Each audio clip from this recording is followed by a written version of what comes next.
Hi, I'm Rob Wright with Dark Reading here at the Dark Reading News Desk at Black Hat USA 2025 in Las Vegas. I am joined by Sam Collins and Marius Meunch of the University of Birmingham in the UK. Guys, thanks for joining. Hi. Yeah, hi. Nice being here. So you guys have a session, you had a session, I should say, past tense, watching the Watchers exploring and testing defenses of anti-cheat systems. Yep. This sounds very interesting. We're talking about anti-cheat systems of video games. So I'm curious, how did you guys get into analyzing this, like anti-cheat systems? For me, it came off of my dissertation project for my undergrad. Was developed a game for students to hack as part of like a continuous assessment. Okay. From there, I got interested more and more in like the hacking side and sort of reverse engineering like production anti-cheats rather than ones I've made for students to hack. And from there, it just sort of spiraled as we found like more and more interesting stuff going on that we thought like other people should probably know about. So, like, what did you find? So, my sort of awareness of anti-cheat systems is, years ago, there was a lot of cheating in online games, PC games. There was Punk Buster and all this stuff that you guys. So all this stuff comes out years ago, but it seemed pretty easy for people to get around them. I don't know. What was that the case? Like the early anti-cheat systems weren't all that good? Yeah, we've looked at the moment like our market analysis sort of suggests that even the best anti-cheat systems only can stop cheating about half the time. Oh, really? Yeah, and well, that's quite good, going all the way up to the weaker ones where you can cheat almost all the time. Oh. The other really important thing we found though was that they increase the costs for attackers. So yes, your strong anti-cheat, people can still cheat half the time, but they're paying $200 a month to do it rather than $10 a month. Gotcha. And you price a lot of people out of cheating. So this is a little bit like baseball. If you're getting, 1 out of 3, if you're getting hit every 3 at bats, that's pretty good. If you're blocking, cheating 50% of the time, that's good, rather than 0. It's better than 0. Yeah, it's an impossible situation. You can't really win when you've got 0. So the attacker has all the privilege. Yeah. It's the end user on their system, and they can do what they like. They'll turn off the antivirus, they'll mess with the hardware, they're full admin, they can install custom stuff. Yep. It's entirely in their field. And so how do you defend a system like that? It sounds a bit like hell, and it is. Right. You have to get a bit sneaky, a bit clever, and do some sort of even underhanded things to try and secure a system.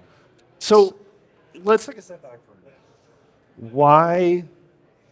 Why is this important to cybersecurity, like anti-cheat systems? How does this tie in with cybersecurity? Why does it matter? Yeah, so we think it's actually a very similar playing field as you have with malware and antiviruses. In that sense, cheats and cheaters are attackers in the scenario, and anti-cheats and games act as defender at the same time. And what we saw during our research is that in contrast to malware and EDRs and antivirus, the cheat and anti-cheat battle is moving insanely fast-paced. Really? So we got sometimes changes between developments in cheats and anti-cheats within single days, where anti-cheat would push an update and cheats caught on this already like a couple of hours, sometimes later, really. And we also see that in a lot of cases, some threats which were acted on EDRs, for instance, in the context of bring your own vulnerable driver attacks, which were very popular like 2 or 3 years ago. Yes, like a lot still. of news about it. Yeah. Still going on. In a lot of cases, the vulnerable drivers which were used as entry vectors in ransomware attacks were already blocked by anti-cheat engines years ahead of time. So we think really that if we were to look more close at anti-cheats, we can get a lot of good lessons as defenders on how to defend ourselves.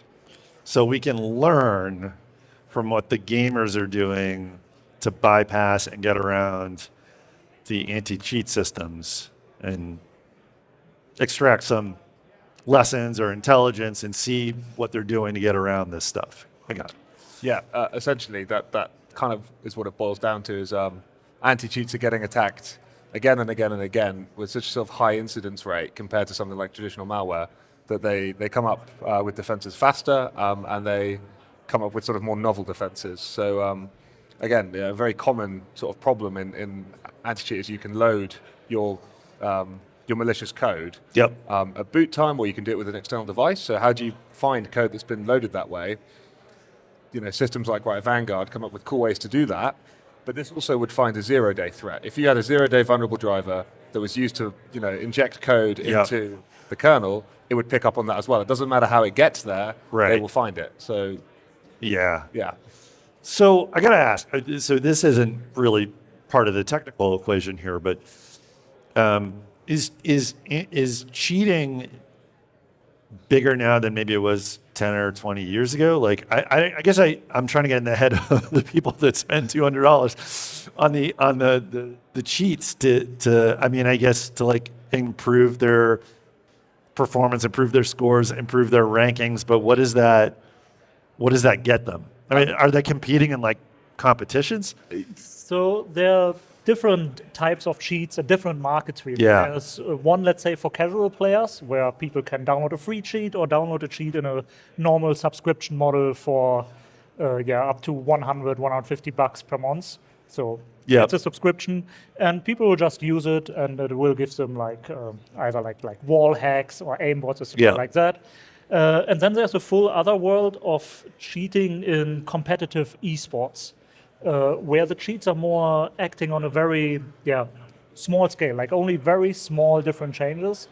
And also what we see there, or at least what we heard from other sources, is that over the years, just the industry around us and the potential winnings increased by a magnitude. Like now also with cheats on professional levels, apparently there is match fixing going on and similar.